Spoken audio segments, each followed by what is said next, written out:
Welcome to the 400th episode Wow, of the Author to Authority podcast. I'm your host, it's Kim incredible. Thompson Pinder, and I'm here today with John Lusher, and he's going to help us hmm celebrate this momentous occasion. And for once, I am not going to be doing the interviewing. No? So, John's here today. Really?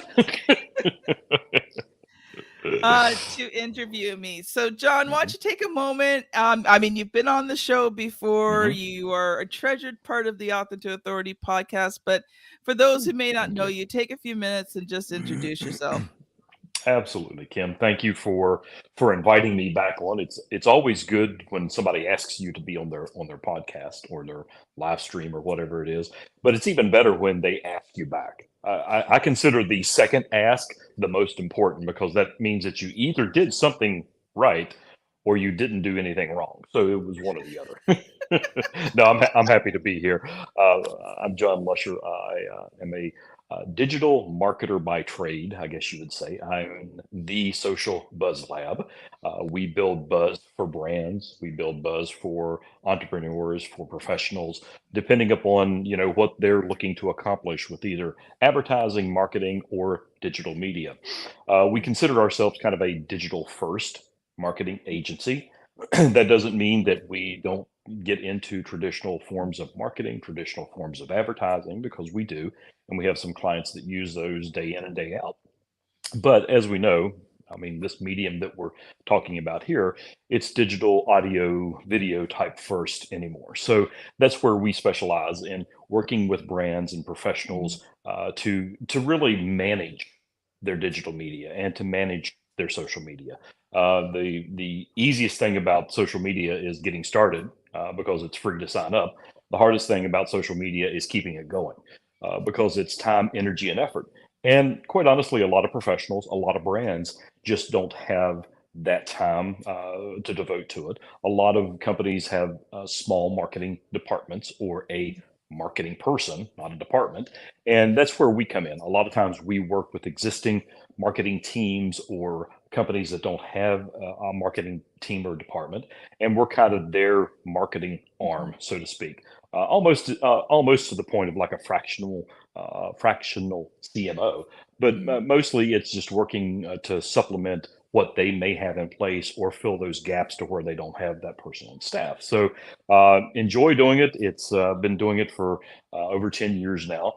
And the thing that we all know, especially about digital media with the recent introduction of threads, is it's an ever changing, ever evolving, sometimes maddeningly frustrating medium. So we try to help keep the sanity level in check with our clients as they try to work through and utilize digital media.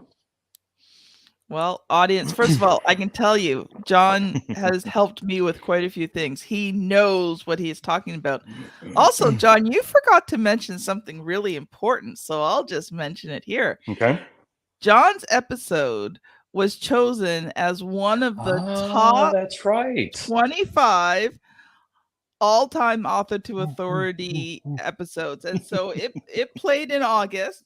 And hmm it was, if you want to hear John's episode, it was episode 396 and it hmm played in August. So go hmm on back and listen to it because that was an Thank you. incredible interview Well, thank you. that we did. And just, it just was so powerful in terms of hmm understanding marketing and especially in the LinkedIn realm. And just so you hmm know, I audience, I did sign up for Threads and I am using it. And I've only been on it a couple of weeks. I already have hmm 200 followers. Yep. It's a good medium. It's a lot of people are comparing it to the golden olden days of Twitter when it Mhm. was more community feel, community based. I'm glad to see that Threads started out the way it did. Of course, we've all seen a lot of press lately that the usage has dropped, the new signups have dropped. Well, that's typical. That happens with every social platform. There's a big rush for everyone to sign up. And part of that is the fear of missing out. Everybody else is on Threads. I got to be on Threads. So there's a piece of that to the puzzle. But I think it's also that people get involved with it, and they realize, and this is one thing with Threads specifically, but really it applies to all social platforms. But they sign up and they realize they have to put in that time, energy, and effort again to build that community, to engage with that community. And quite honestly, Kim, where most people not drop the ball, but where most people fall off with their social media is that engagement piece, Yeah. because it truly takes time. Now on Threads, it seems like that is holding and people are still continuing to engage. The people that are active Threads users day in and day out are getting a lot of engagement. The people that are hit and miss, they're there one day and then 5 days later they come back and they're like, well, I'm not getting an engagement. Well, no kidding. It's the same on any social platform. It doesn't mean that you have to post every day, but you have to be active and engaging. So it'll be interesting to see how Threads plays out, as well as the name change with Twitter to X and everything else. It's a constantly evolving landscape. Yeah, you know what? We need to have you on. Let's do a Threads episode because today's the Oh, that'd be 400th, awesome. and That'd be we awesome. can spend the whole episode talking about Threads. And No, I'd that would love be to. awesome. Now, I would like to do that. We need to plan for that.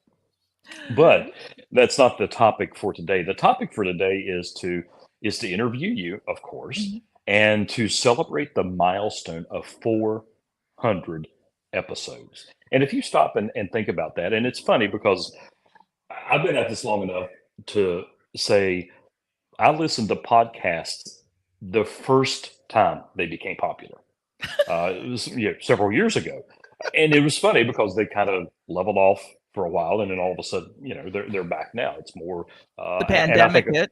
the pandemic really drove a lot of the popularity of podcasts and audio networks and things like that. But my point being is I was starting down this point that I was trying to make, is 400 episodes is quite a milestone. I think a Mhm. lot of people that start podcasts, it's the stick to itiveness that falls off. So 400 episodes is incredible. And Mhm. I guess the first thing that comes to my mind when I think about that many episodes is one, why did you start the Author to Authority podcast? And give us some of that background as to not only why, but what was the burning desire in you that you wanted to bring this to the masses? Well, there were several reasons I started the podcast. First of all, I love to teach and train. So when I was a child, my goal was to become a music teacher. I love it. And I Hmm. unofficially did when my kids were little because I spent 7 years volunteering in my kids' school teaching Oh music. wow, good for you. But I love to teach and train. Even as an entrepreneur, my heart was I want to help people and I want to Hmm. teach and train them. That's how I got into writing books.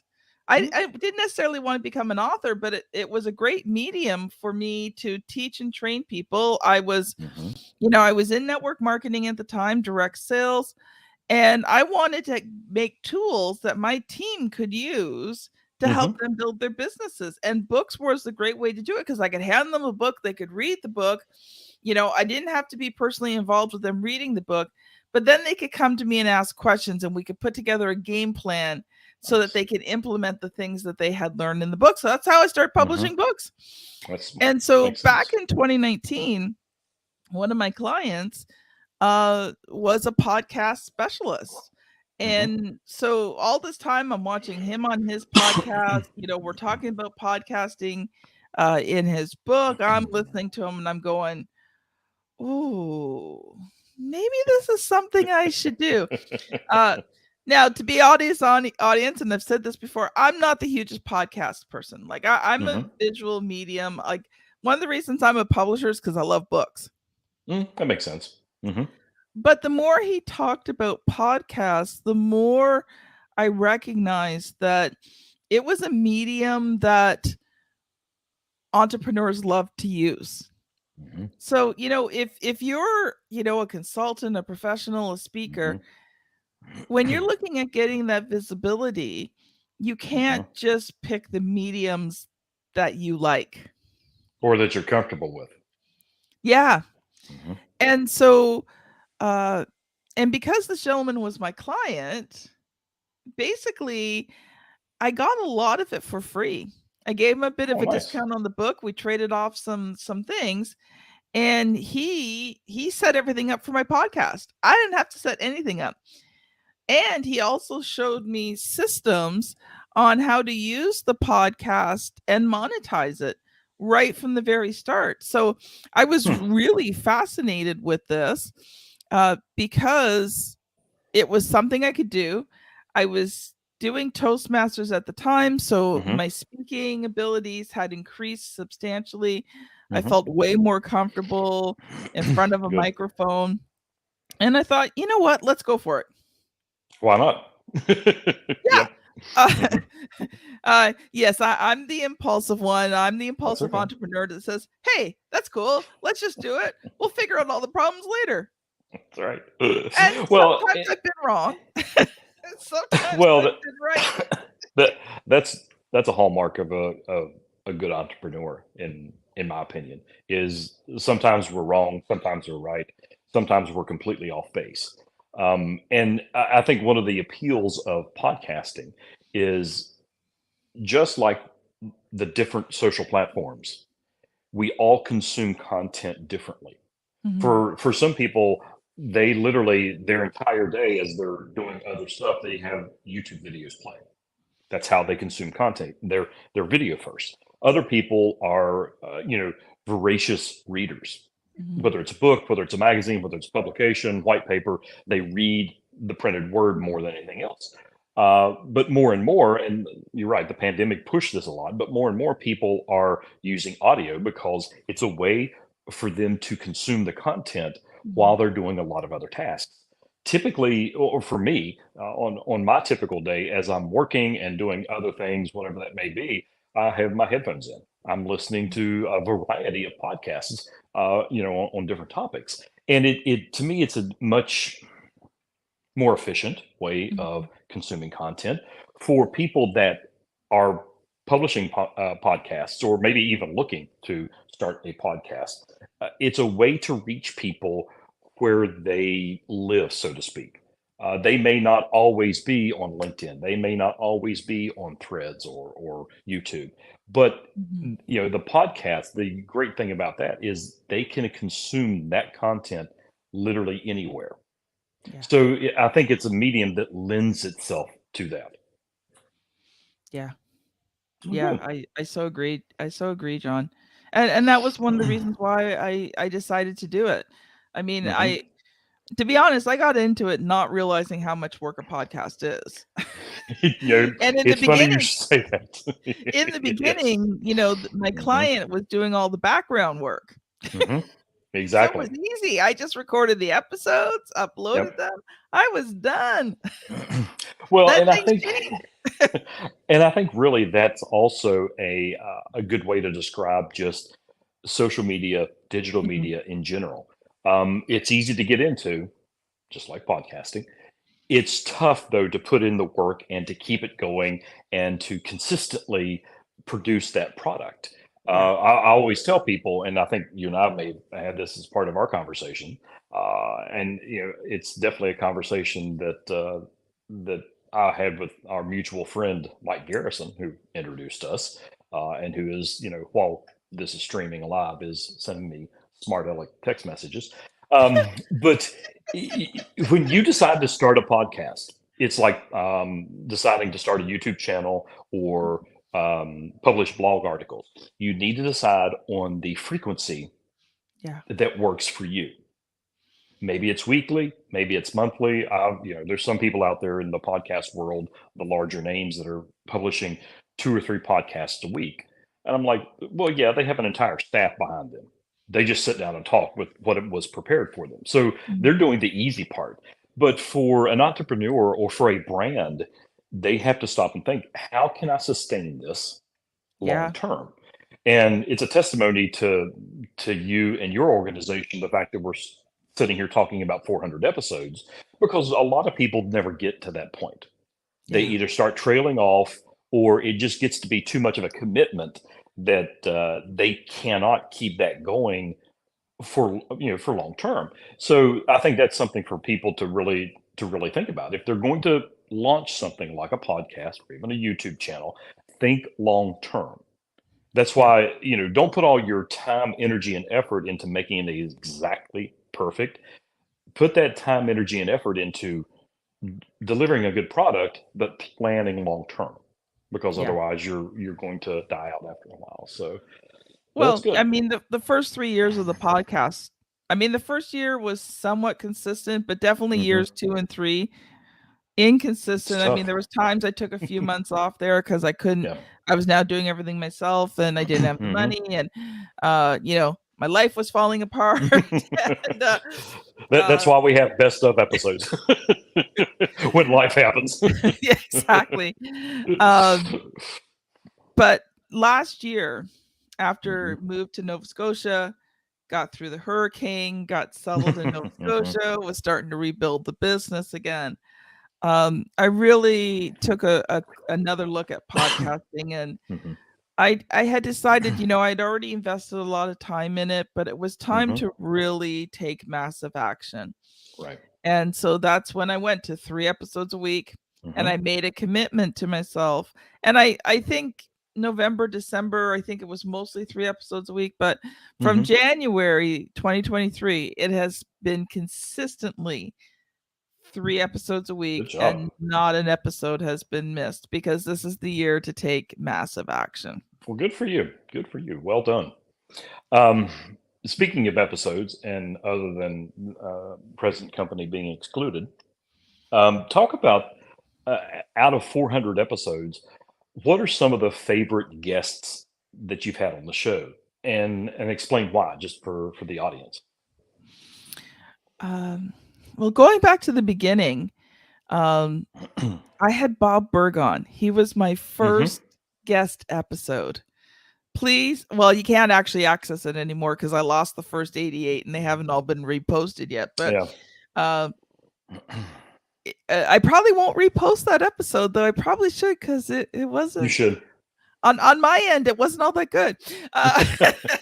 But that's okay because we all start from somewhere. Uh, so first of all, I mean I love Bob Berg. He Hmm. is a dear man, amazing, mentor, teacher, and all that. But when I interviewed him, I knew him well enough to ask him to be on my show, but I didn't Hmm. really. And I remember I was so nervous and I couldn't think of questions to ask him. And I didn't print out the questions that he had sent to me. And I'm trying to do Hmm. this off the cuff. And he Yep. had just ended up carrying the whole episode for me. So it was a 100% Bob episode. Yeah, pretty well. And I'm like, that's so awesome. And then I kept saying that. I'm like, I gotta think of something else to say. That's Uh, okay. you Sounds know, like he was a um, good guest, though. yeah. Oh, some of the people I've had on are not necessarily famous, but they are Okay. incredible people. Ram Nayar, that was in the Hmm. first series as well, and I am going to repost his actually I'm going to do a new episode with him. He's a Hmm. client of mine, but he's a Canadian Olympic coach, Oh, cool. and so his was on fearlessness. I have Nice. had so many over the years that you after 400 episodes, you Hmm. kind of lose track. But Hmm. I can't always tell you names, but here are the elements of my favorite episodes, and they're all the same. Okay. That First makes of sense. all, it was a wonderfully engaging conversation. Right. There Which, was yeah. back and forth. We were kind of feeding off of each Hmm. other. Sometimes it went in unexpected directions, Hmm. and those were the type of episodes where I'm like, I came out of thinking, oh, that's such a good episode. Like our conversations, John, are like that. Hmm. Like when you and I talk, we feed off each other, we go back Hmm. and forth. It's an engaging conversation, lots of I was just golden. getting ready to say it's engaging instead Yeah. of just host and guest. And we've all heard podcasts like this, and we've heard interviews like this, to where you can tell that the only thing that they're doing is reading a question and the other person's answering.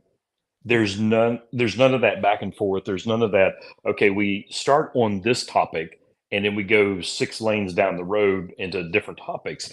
But to me, that's not just a sign of a great host or a great guest.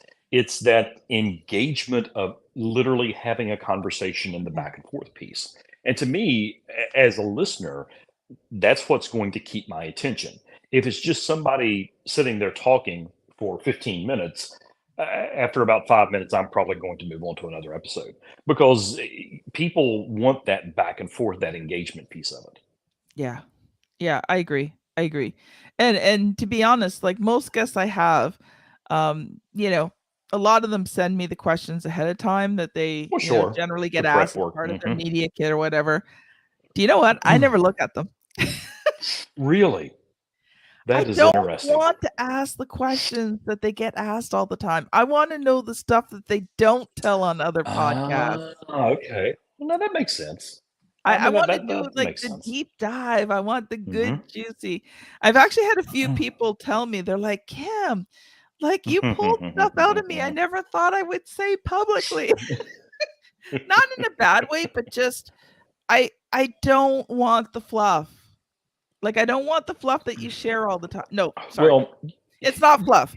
I don't want the generic material that you right. share all the time. Like, let's go deep, into your Well, story. and it can also become or come across, I guess, as too rehearsed. Yeah. I mean, it literally does sound like a rehearsed interview. Mhm. Um, and you have to guard against that because there again, I think personally that's a way to turn off your audience. If it's Yeah. too rehearsed and it's just a litany of questions and answers, it really doesn't bring out anything that, quite honestly, if I wanted to take the time to do it, your guest is Bob Smith and he does this. Well, I could probably find out everything about Bob Smith by doing a Google search.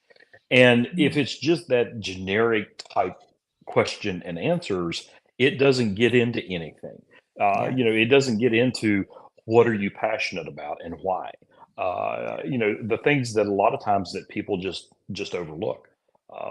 And with having something a commitment like you've had with the podcast here, talking about as far as your favorite guests, does one particular episode stand out to you? As in, to my dying day, I'm always going to remember that episode. And if so, obviously, I want to know why that episode stands out. But I also would like to know, as far as the guest in that episode, Mhm. do they feel the same way about it? And I know that you Well, may not know John, that yours is actually specifically, one but of those episodes. That's why you were chosen as the top 25. well, Um, thank you. but one of the episodes, when you put it that way, that stands out is Jason Barnard. Mhm, And he was talking about, what happens when people Google your name and, mhm. what I shows remember up that one.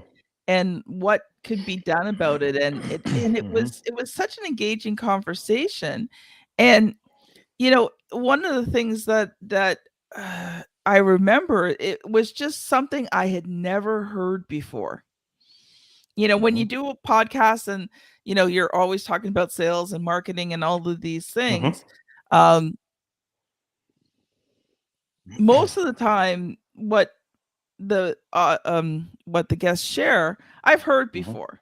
Well, And sure, that makes it might sense. be put in a really unique way, which is amazing. But it's not But new information necessarily.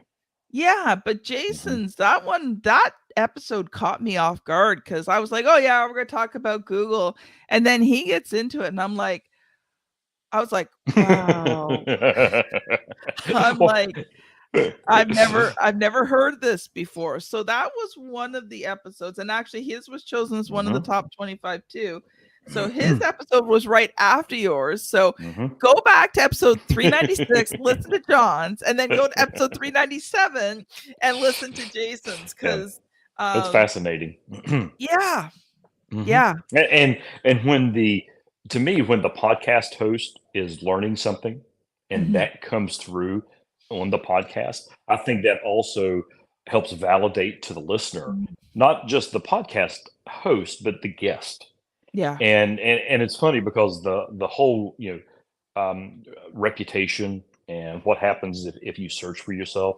I remember years ago when I first got into doing this, my Mhm. colleague and I here in Southwest Virginia, we actually had weekly meetup groups. That was my colleague and I, um, and local business owners, professionals that literally just wanted to get together and learn more about this new thing called social media Yeah. and how to use it.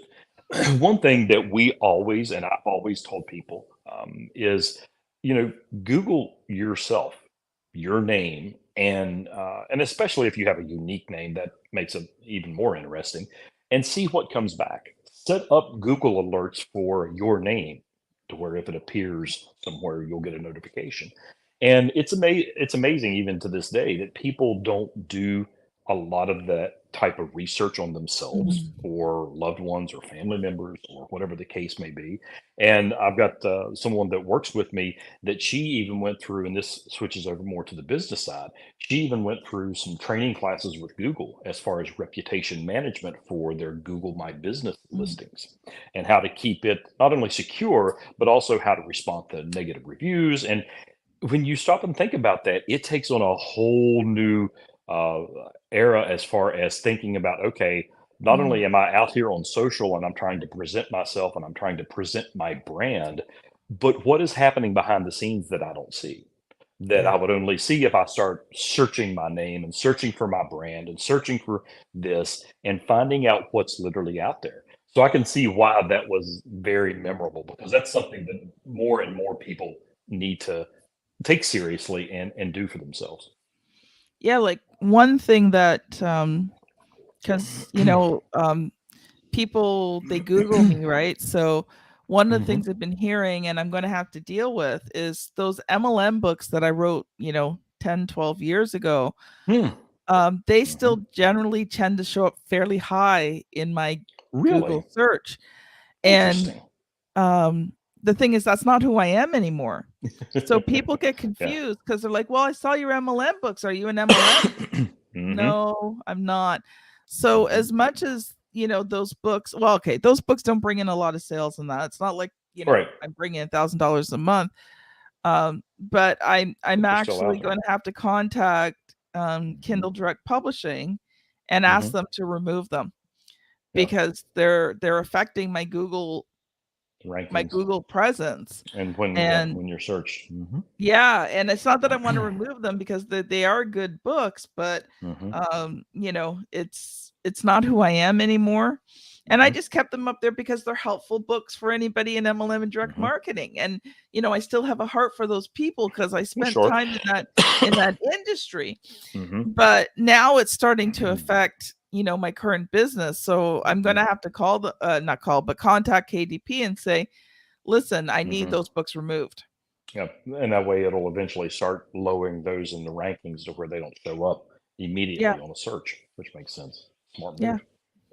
Well, talking about episodes and guests, have you ever had anyone that would be considered a famous personality or a famous person on the Well, the most podcast? famous person was Bob Berg. Okay, He was the most famous one that I've that that makes I've sense. had on the show. Um, to be honest, I mean, I feel like most of my guests should be famous people because they are Because of what they true bring to the table. Mhm. they are true authorities in what they do, right? And I'm like, Mhm. "Oh man, if the world just knew. If the world That's just true. knew." That's a good point. Well, you're 400 episodes in, and I know consistency is a big piece of the puzzle or a big portion. What in your mind has been the hardest thing about doing the podcast? Is it that consistency and longevity, or is it getting guests, or is it something completely different? Um, Getting guests is easy. Okay. Um, I mean, and this is what every podcast person suffers from. So, but getting all the work done behind the scenes, that is Okay. hard. But I think one of the hardest things about this medium is Mhm. I don't get a lot of feedback.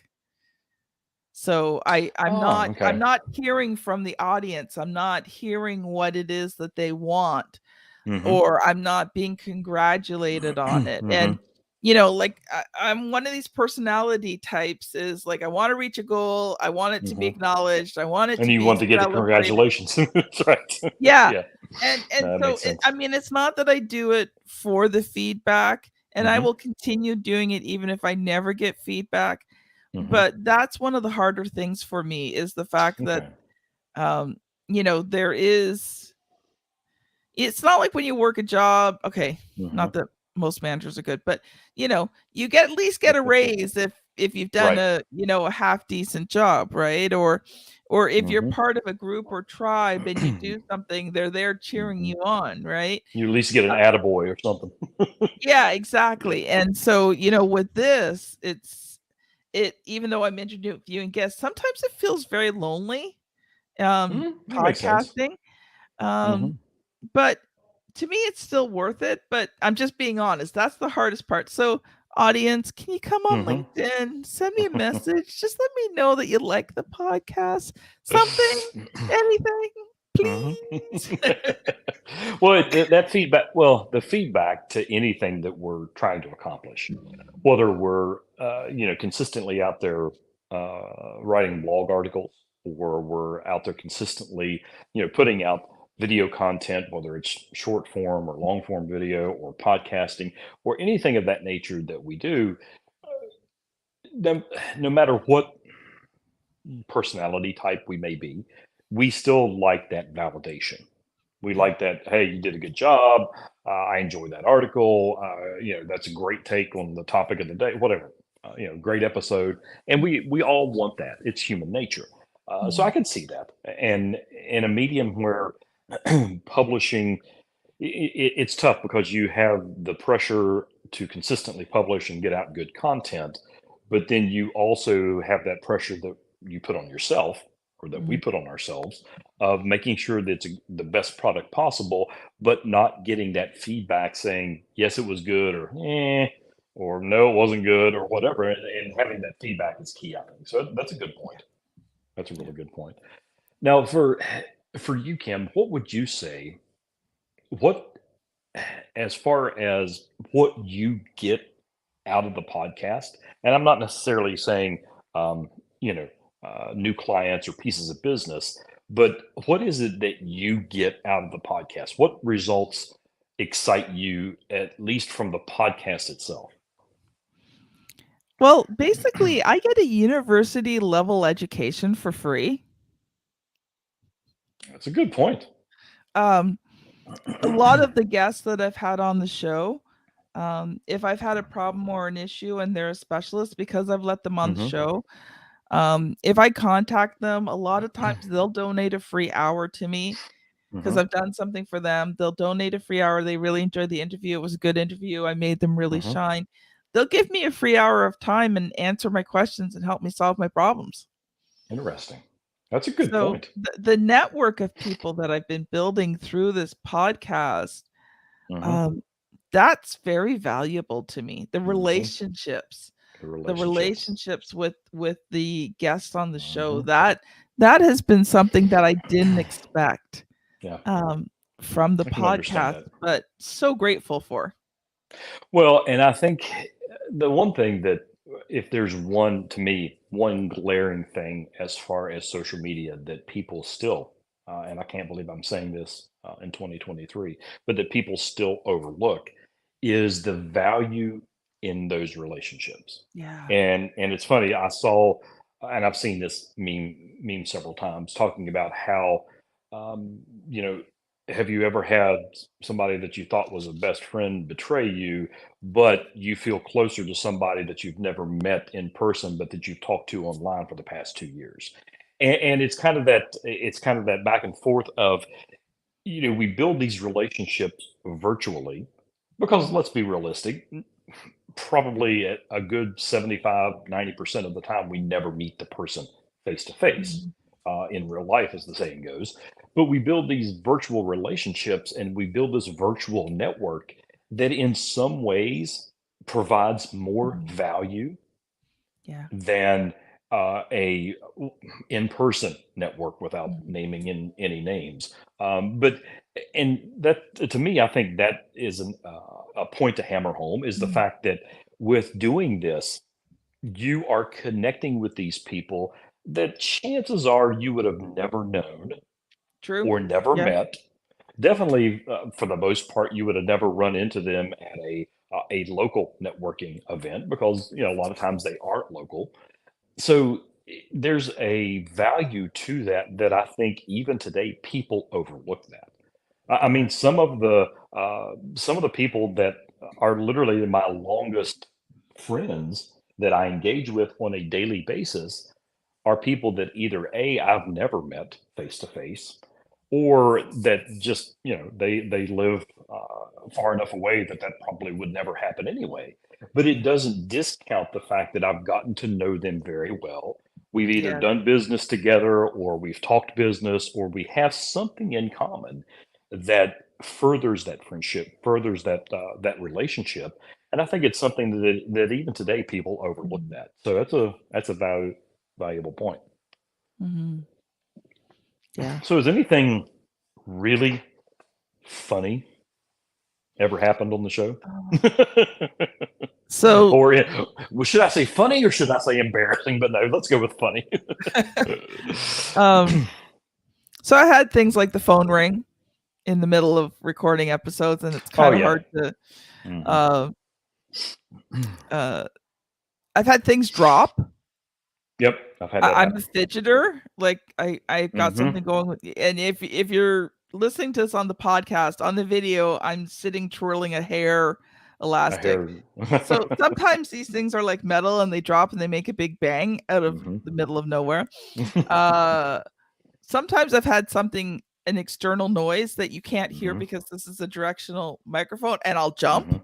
Yep. and people look at me. It's like, Why? They didn't hear anything. yeah, Exactly. exactly. I think some of the funniest moments in the podcast came with the Hmm. episodes between me and Juanita Wooten Radko, and Hmm. these are a lot of the older episodes. She was my co-host for probably at least a year or two. Hmm. And the thing about Juanita is she's been my best friend since I've been 14 years old. Wow, that's And awesome. so when we talk sometimes, like, I mean, we just feed off each other like Hmm. crazy. And Yep. I know what she's going to say next. And Sometimes that's a good thing. Sometimes it's not. we had some really funny moments there where it was just one of these off the cuff things, and the two of us are busting the gut laughing Hmm. because we're just like that, right? And Hmm. uh one of my favorite episodes that her and I did together, um was it celebrating 30 or I think it was 35. We were Hmm. celebrating 35 years of friendship, so we did a Wow, that's whole fantastic. episode on that. Hmm. And a lot of the episode was sharing embarrassing stories about Of each other. course, of course. Well, Uh, I come from a background in high school and a few times since then as a part-time job. Worked in radio as an on-air announcer, mm, and one thing it teaches you to do is try to remain or try to keep control of your composure when something else is happening around you. Luckily, it was just audio. There wasn't video. But I mean, I'm dating myself, but that's okay because I'm old. Back when I was working at a local radio station part time, when I was even still in high school and out of high school, I mean, we literally actually had 45 records. So there's nothing like being in there, hot mic, talking about something, and a stack of records behind you falls over. Or, one of the other favorite things was because the way it was set up with the control board and the microphone, I mean, you could either stand, like I'm doing now, or you could sit.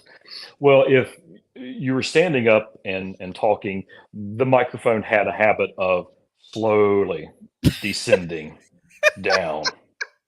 And I mean, it sounds like an old Tim Conway sketch or comedian sketch where you're kind of sinking down as the microphone is going because you're still talking.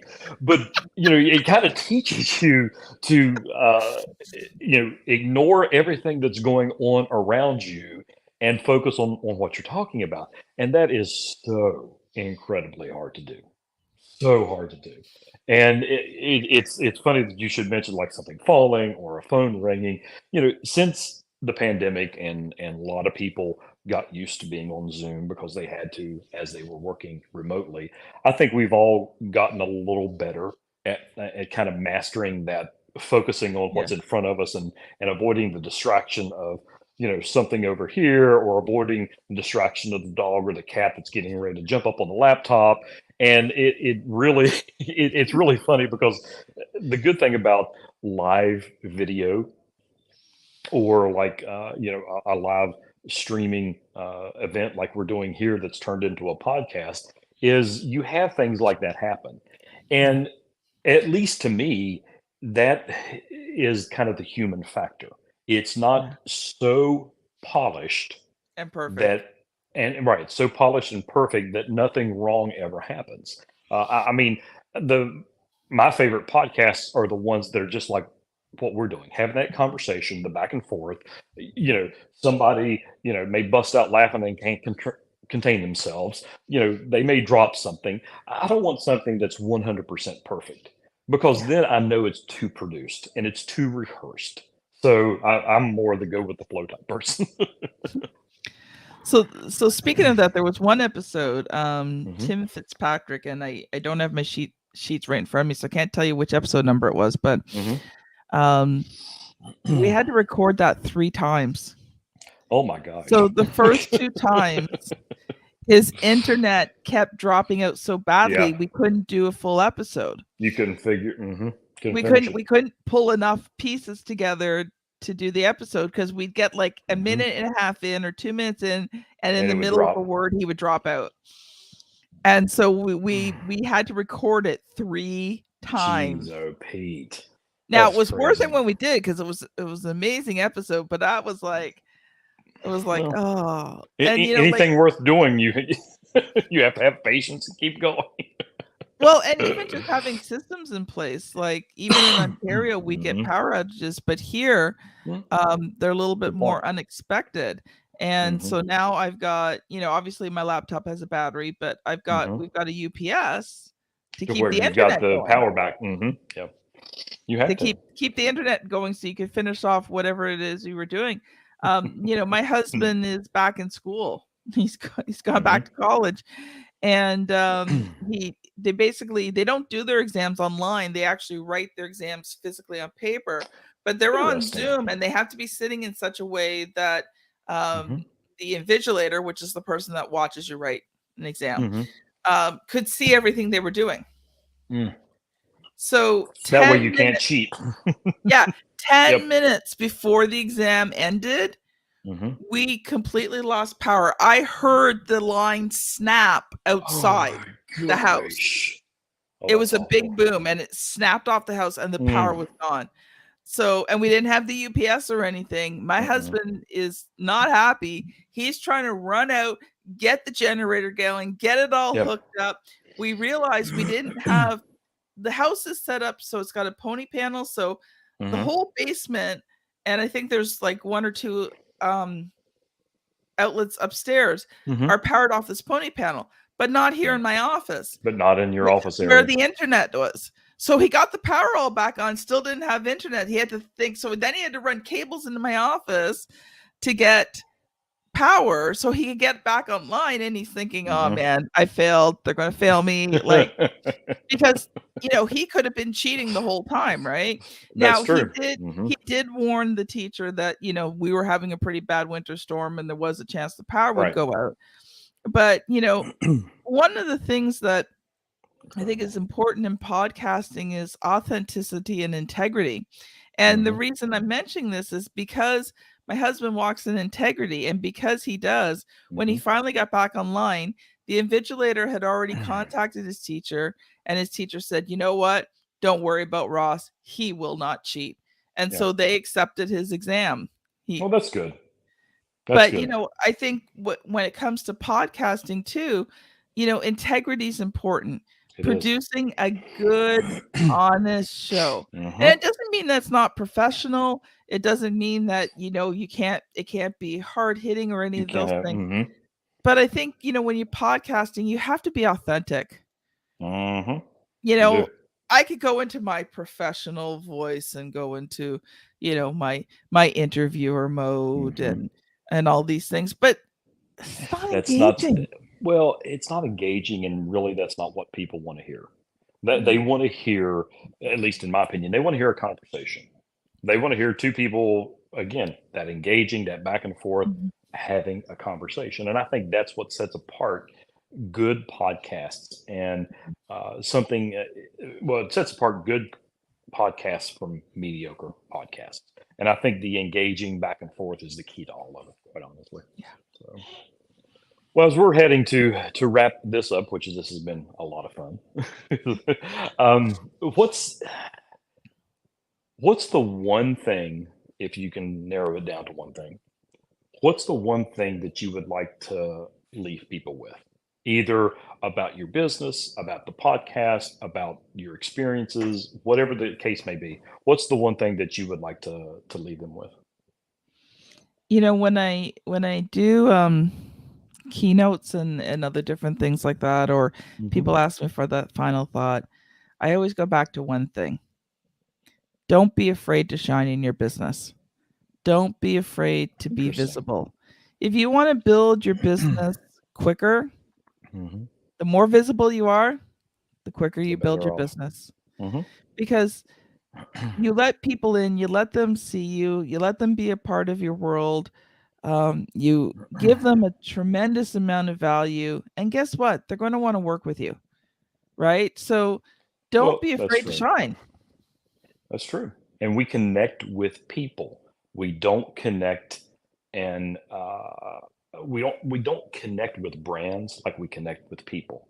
Yeah. If you see if you identify someone as that authority to play Mhm. off of your business author to authority, you're more likely to listen to them, pay attention to them, and want to continue that Mhm. connection with them. And that's something that brands can never duplicate. Yeah. That's why a lot of times when we talk with business owners, we try to encourage them. You know, for your brand, Mhm. someone has to be the face of that brand. And it Yeah. doesn't mean that they have to have a video or their picture out there on every piece of content that they put out. That's not the point. The point is people will connect more with that face of the brand than they will with a logo. Yeah. And I think it's important for people to realize that because if not, you kind of get lost in the sea of other content that is out there from brand A, brand B, brand C. And that's why a lot of people, a lot of brands use brand ambassadors, influencers, things like that to represent them. And it's not just to have access to those influencers' social accounts, it's the fact that you're getting someone to be the face of your brand that Yeah. people will connect with. So I think that's really important. Good point. Yeah. Very good Yeah. point. And here's the other thing. You might suck at first. Probably. I mean, as much as I should release those first 10 episodes, there's a part of me that doesn't want to because You they just really need to. yeah. You really But need to. I will.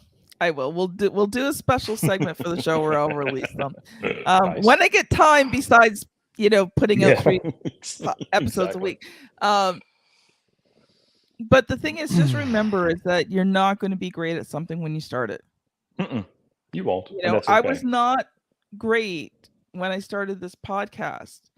And it's only been in the last 100, Mhm. really 100 or so episodes. But you really find your footing. Hmm.